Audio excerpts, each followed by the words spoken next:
The second element of the innovation ecosystem is what we call the environment. And this is where the leadership in the organization come in. This is the behaviors of leaders in the organizations to encourage and enable innovation to thrive. It's about breaking down the silos between parts of the organization. It's about encouraging collaboration across different parts of the organization. It's also talking about the innovation imperative. So I spent some time with W.L. Gore. Terry Kelly, the CEO, she talks about two things. She talks about people and innovation. That is it. That is what her focus is. And she talks again and again about the innovation strategy, the innovation imperative. So it's not just something that's mentioned once or twice a year, or something that's sent out in a message from her in January, I've been thinking over Christmas. This is how they run the business, not just something they do occasionally or a strategy of the business. It is the business. Those leaders in an organization that are sustainably innovative also encourage experimentation. So they allow people to experiment, to release their potential, to fail fast, and what we call in the lean startup, get validated learning, push that back into your prototype and come back with a better solution. Now, failing fast or pivoting, whatever you want to call it, isn't about someone who's constantly failing. It's a performance management issue, absolutely. But if the first time someone fails, they're out, then you won't get much innovation. You need to say, okay, what did we learn? Put that back into our innovation. Couple of examples, some stimulus around leaders who create what we call iconic actions to make sure that their leadership really inspires innovation. The first is Jeff Bezos. And does anyone here have an Amazon phone? No, because they don't exist. But they tried. They didn't exist, but they experimented. But I bet we've all bought products from Amazon from a third-party retailer at some point in the last couple of weeks. Got Nesta again, don't know, but maybe.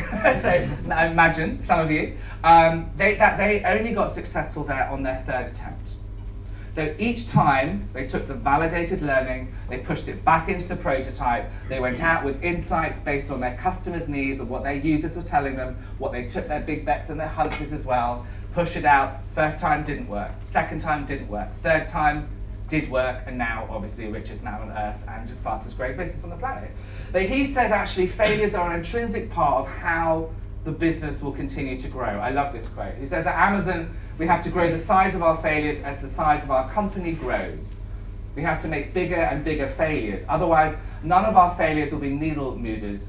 Failure and invention are inseparable twins.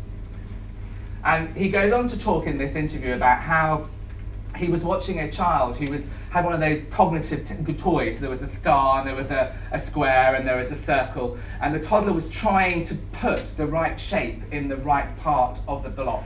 And he was getting it wrong. And so he's trying it in the circle, and it didn't work. He was trying the square in the star, and it didn't work. But he kept turning it over, and he kept trying again. And eventually, he put the right shape in the right shape. Light bulb went on. The next time it was slightly quicker. The next time it was slightly quicker.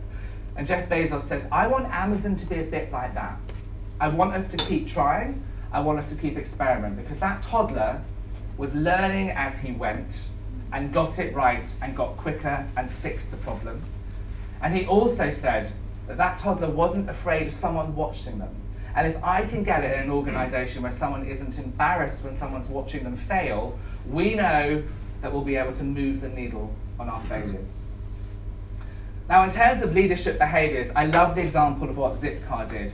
So imagine there was a time when everyone was moving to mobile.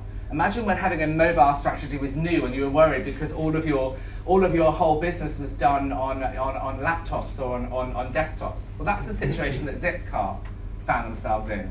They had a great consumer base. They basically started off the sharing economy in the UK. However, everybody was moving to mobile, and they didn't have a mobile proposition quick enough, and they were worried that they were going to get overtaken by the competition. So they said, right, we need to develop a mobile platform. We need to talk about the mobile innovation strategy. It's an imperative.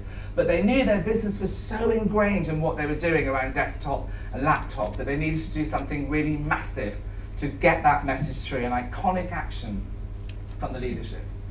So what they did is they brought their people together, and they talked through the innovation strategy around the move from desktop, laptop to mobile. And then they took them next door, which was filled with desktops and laptops, and they gave them each a sledgehammer. And they said, we would like you to smash up these desktops and smash up these laptops because they are dead to us and we are a mobile business. So you can't imagine having attended that event as an employee and the message not have got through. The leaders behaved in a certain way, an iconic action to really get that message through. So the second element of the innovation ecosystem, the environment, some takeaway thoughts here. Leaders must encourage experimentation and where it's okay to fail. Fail fast, learn, move on.